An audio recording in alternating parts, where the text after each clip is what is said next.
नमस्कार। आप सभी का मेरे YouTube चैनल में हार्दिक स्वागत है।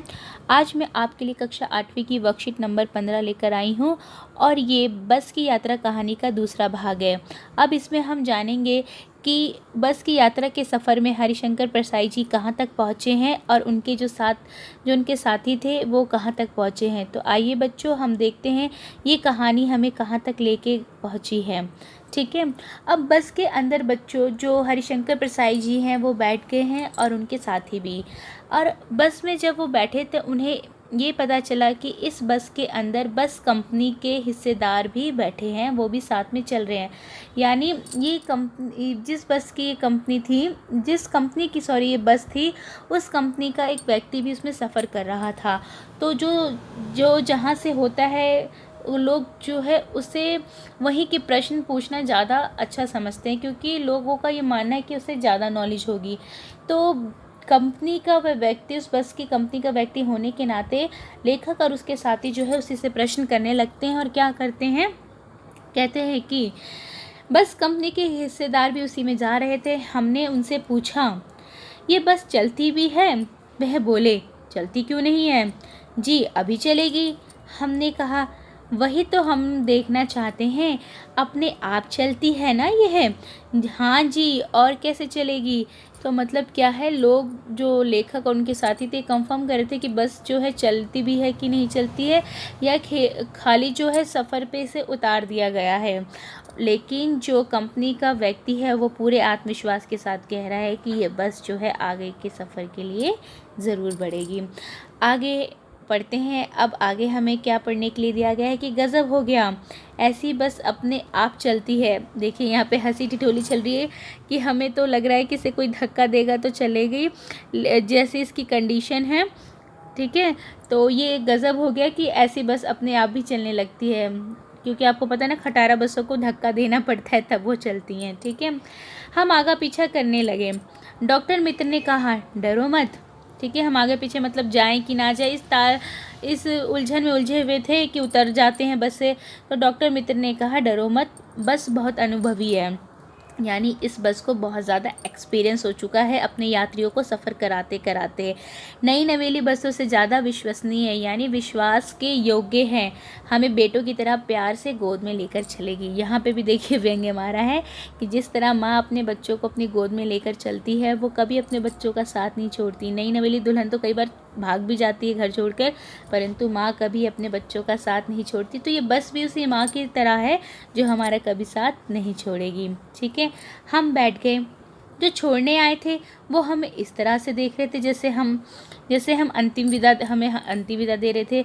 यानी लेखक को थोड़ी हैरानी भी हो रही थी और थोड़ा मतलब उसको वो माहौल देखकर बहुत अजीब लग रहा था कि लोग हमें जब उस बस में बिठा रहे थे तो सभी हमें इस प्रकार से देख रहे थे कि जैसे कि अब हम ये अंतिम सफ़र कर रहे हैं, उसके बाद हम कभी लौट कर नहीं आएंगे और ये बस जो है हमें मौत के घाट पे पहुंचाने वाली है। ठीक है, उनकी आंखें कह रही थी कि आना जाना तो लगा ही रहता है, आया है सो जाएगा, राजा रंग फ़कीर सब। आदमी को कुछ करने के लिए एक नियमित चाहिए होती है। यानी लेखक कह रहे हैं कि जब मुझे जिन लोगों ने विदा किया, या जो ये सारे यात्री इस बस में बैठे थे और इनको छोड़ने वाले जो लोग थे, वो हमारी तरफ इस तरह से निगाहें बनाए बैठे थे कि उनकी आंखें हमसे ये कह रही हो कि इस ज़िंदगी में चाहे राजा हो चाहे रंक हो, जो आया उसे एक दिन जाना होगा। तो शायद ये जो बस है वो एक माध्यम है जो हमें मौत के घाट पहुंचाने वाली है। ठीक है, आदमी को कुछ करने के लिए यानी जाने के लिए एक कारण चाहिए होता है। तो जैसे कहते हैं ना, मरने का एक कारण होता है, भगवान अपने ऊपर लांछन नहीं लेता है, वो कोई एक कारण बना देता है। तो कोई कहता है कि वो कैंसर से मरा, उसको टीबी हो गई तो मर गया, उसको बुखार आया झटके मर गया, उसको हार्ट अटैक आया तो मर गया। तो एक भगवान जो है रीज़न देता है, तब वो किसी व्यक्ति को अपने पास बुलाता है। तो ये लोग भी कह रहे हैं कि बस जो है उसका माध्यम बनेगी जो आपको पार घाट लगाएगी। ठीक है, तो एक हंसी का दौर था। बेचारे डर डर के इस बस में यात्रा कर रहे हैं और उन्हें डर है कि बस जो है उन्हें कहाँ पहुँचाएगी। और लोग जो विदा करने आए थे उनकी आंखों से ये झलक रहा था कि वो हमें अंतिम विदाई दे रहे हों जैसे। ठीक है, लेखक ने एक बहुत अच्छा व्यंग्य यहाँ पे प्रस्तुत किया है बस को लेकर, और बस के प्रति उनकी कैसी भावना है हम देख ही रहे हैं।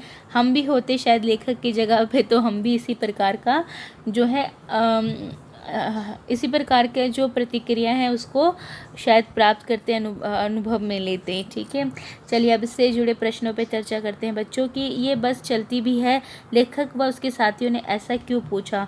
क्योंकि बस बहुत पुरानी हो चुकी थी बच्चों, उसकी कंडीशन बहुत ज़्यादा ख़राब थी, जिसे देखकर लेखक और उसके साथी को ये डाउट हो रहा था कि पता नहीं चल पाएगी कि नहीं, कहीं से धक्का तो नहीं देंगे तब ये जाएगी आगे। आगे है सेकंड नंबर का प्रश्न कि आपके अनुसार डॉक्टर मित्र ने इस बस को नई नवेली बसों से अधिक विश्वसनीय क्यों बताया? क्योंकि जिस प्रकार नई नवेली दुल्हनों का कोई विश्वास नहीं होता कि वो कितने दिन तक अपने घर को सहेज के संभाल के रखेगी, ठीक उसी प्रकार से जो नई बस है उनका भी कोई विश्वास नहीं कर सकता। ठीक है, लेकिन जो हमारे घर के बूढ़े बुज़ुर्ग होते हैं, या जो एक माँ को ही ले लो, उसने अभी तक हमें संभाला है, संजोया है, वो हमारे लिए हमेशा चिंतित रहती है। तो बस भी पुरानी हो चुकी है, वो भी हमारे प्रति क्या है, चिंता रखेगी और हमें ऐसे ही बीच में नहीं छोड़ेगी, हमारे सब्र तक हमें पहुंचाएगी। ठीक है, आगे बढ़ते हैं। विदा करने आए लोगों की प्रतिक्रिया को देखकर लेखक को कैसा लगा?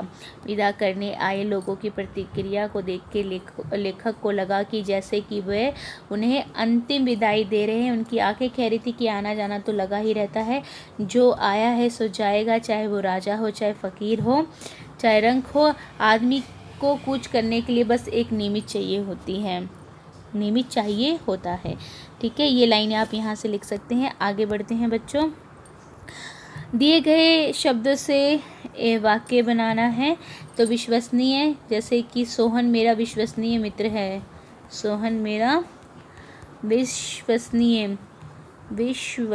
मित्र है, तो आप इस तरह के वाक्य बना सकते। अंतिम, यह बस की अंतिम यात्रा है, यह बस की अंतिम यात्रा है, ये मैंने बनाया। आप इसी तरह से अंतिम यात्रा है, इसी तरीके से बच्चे आप अपने हिसाब से वाक्य बना सकते हैं, जो भी आपको सेंटेंस अच्छा लगता है। अब यहाँ पे 5वें नंबर का प्रश्न कह रहा है कि गतिविधि, एक्टिविटी, जैसे हर कार्य पत्रक में आपको मिला है, और यहाँ पे आप अपने ही विचारों और भावों को व्यक्त करेंगे अपनी लेखनी से कि क्या आपने कभी ऐसा खटारा, बस, रिक्शा, ऑटो, साइकिल की यात्रा की है? अपने अनुभव को साझा कीजिए। ठीक है, कार्य में आप अपने बड़ों की भी सहायता ले सकते हैं। ठीक है, आपको यहाँ पे बच्चों एक अनुच्छेद लिखना है। उस अनुच्छेद में यदि आपके सफ़र में कभी कोई खटारा, बस, रिक्शा मिला हो, तो उसमें आप जब यात्रा किए और आपको क्या क्या अनुभव प्राप्त हुए, तो उनको यहाँ पर आपको लिखना है। ठीक है, उम्मीद करती हूँ कि भाग 2 आपको समझ में आया होगा। यदि नहीं समझ में आया हो तो बच्चे आप मुझे कमेंट बॉक्स में मैसेज देकर पूछ सकते हैं। मैं दोबारा से इसके ऊपर फिर से वीडियो बनाऊंगी और फिर से थोड़ा और अच्छा प्रयत्न करूंगी, यदि कहीं कोई कमी रह गई होगी तो। ठीक है, वीडियो अगर पसंद आई है तो प्लीज़ आप ज़रूर लाइक कीजिए, चैनल को सब्सक्राइब कीजिए जिन्होंने अभी तक नहीं किया हो। ठीक है, इन्हीं शब्दों के साथ मैं वाणी पे विराम लगाऊंगी। वीडियो देखने के लिए आप सभी लोगों का, आप सभी बच्चों का बहुत बहुत धन्यवाद।